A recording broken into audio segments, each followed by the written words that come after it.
Mendapatkan angka kredit di tahun 2024 sekarang sudah sangat mudah. Berikut langkah-langkahnya.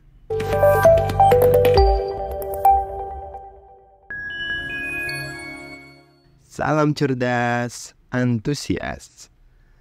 Salam kenal sahabat-sahabat GCI, para guru, tenaga pendidik, dan pejabat fungsional lainnya. Perkenalkan, saya Adam dari Generasi Cerdas Indonesia. Baik, di video kali ini saya izin menjelaskan sedikit bagaimana mendapatkan angka kredit di tahun 2024. Khususnya bagi para guru, pendidik, pengawas, dan pejabat-pejabat fungsional lainnya. Karena mendapatkan angka kredit di tahun 2024 ini sudah sangat mudah. Kalau dulu kita para guru ketika ingin menentukan angka kredit, kita harus usul dupak terlebih dahulu, di mana hal tersebut sangat rumit karena sumbernya yang sangat banyak, bahkan sampai 70 item lebih ya. Nah, sekarang kita tidak perlu menghitung dupak, karena angka kredit bersumber dari predikat kinerja saja. Tapi sebelum kita menghitung angka kredit, kita perlu juga mengetahui jenjang jabatan. Kenapa? Karena ini sangat menentukan dalam menghitung angka kredit tahunan. Oke, jenjang jabatan fungsional terbagi menjadi dua macam. Yang pertama adalah fungsional keahlian, dan yang kedua adalah fungsional keterampilan. Untuk fungsional keahlian terbagi menjadi 4 jabatan. Ada ahli pertama, ahli muda, ahli media, dan ahli utama. Ahli pertama ini ada 3A, 3B, kemudian ahli muda 3C, 3D, ahli media dia ada 3, 4A, 4B, 4C, dan terakhir ahli utama ada 4D dan 4E. Setelah memahami jabatan fungsional keahlian ini, sekarang kita pahami koefisien tahunannya. Untuk ahli pertama memiliki koefisien tahunan sebesar 12,5, di mana ini artinya jika kinerja pegawai tersebut baik, tahun tersebut ia akan mendapatkan 12,5 angka kreditnya. Kemudian ahli muda mendapatkan koefisien tahunan sebesar 25. Selanjutnya ahli media mendapatkan koefisien 37,5. Dan terakhir, ahli utama mendapatkan koefisien tahunan sebesar 50.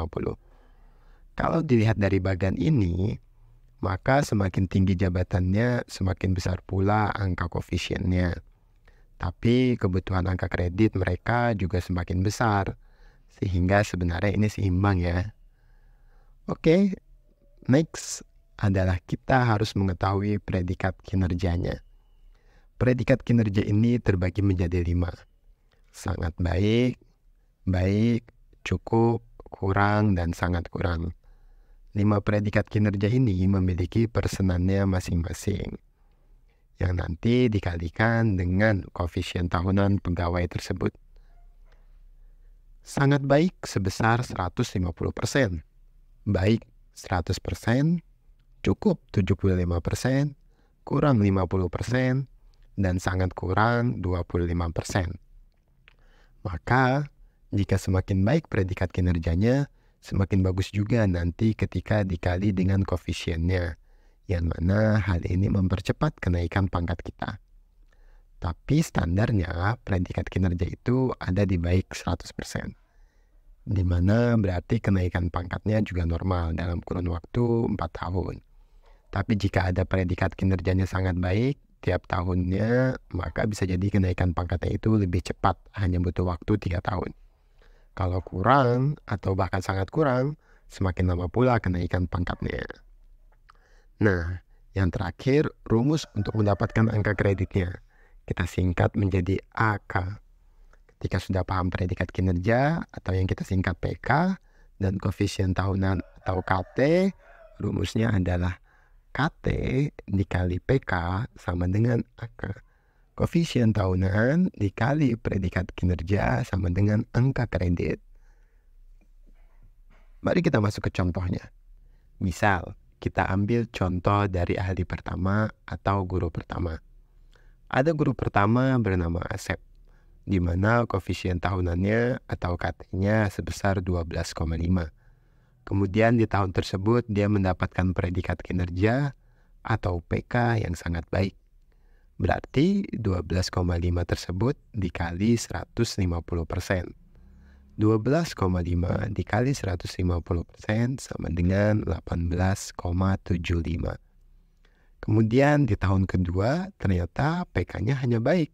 Maka 12,5 dikali 100% sama dengan 12,5. Begitu seterusnya sampai mendapat angka kredit minimal untuk kenaikan pangkat. Contoh kedua, misalkan kita ambil dari guru muda. KT yang ia miliki 25. Tinggal dikali PK pada tahun tersebut ia mendapat berapa. Misal PK-nya cukup, berarti 25 kali 75%. Sama dengan 18,75. Kalau kita lihat contoh kedua ini, kenapa angka kredit yang ia peroleh lebih kecil dari KT-nya? Karena PK dia hanya sebatas cukup, di mana itu hanya dikali 75%. Apalagi jika PK-nya kurang atau sangat kurang, maka angka kredit yang ia dapatkan juga akan semakin kecil. Itulah kenapa predikat kinerja sangat penting dalam kenaikan pangkat dan menghitung angka kredit. Contohnya, jika guru muda dengan koefisien tahunan 25, kemudian predikat kinerjanya sangat kurang, hitungannya akan menjadi 25 dikali 25%. Hasilnya 6,25 saja angka kredit yang ia dapatkan. Maka bagi para pejabat fungsional, bagi para guru, semoga predikat kinerja kita dalam setiap tahunnya selalu dalam baik, sangat baik, atau mungkin sampai cukup. Berikut tabel lengkap angka kredit tahunannya. Silahkan dibaca baik-baik.